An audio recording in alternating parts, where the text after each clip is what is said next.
পুতুল বাবা, এই দেখো আমার মৃত্যু সার্টিফিকেট।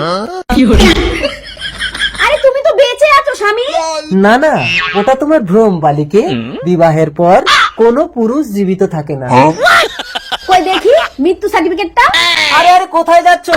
মৃত্যু সার্টিফিকেট জমা দিয়ে তোমার ব্যাংকে সব টাকা তুলে আনবো।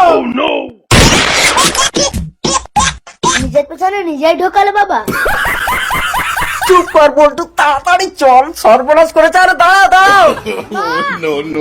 ওকে, সব পেপারস ঠিক আছে। আপনি কি স্ত্রী? হ্যাঁ ম্যাডাম। তা আপনার হাতে শাখা, মাথায় সিঁদুর কেন? সমস্ত সরকারি অফিসাররা কাগজ দেখেই কাজ করছে। আপনার কোনো সমস্যা আছে? না না, এখানে একটা সই করুন। এই নিন পুরো 80 লাখ টাকা।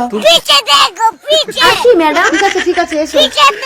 আরে ম্যানেজার ম্যাডাম, আমি তো বেঁচে আছি।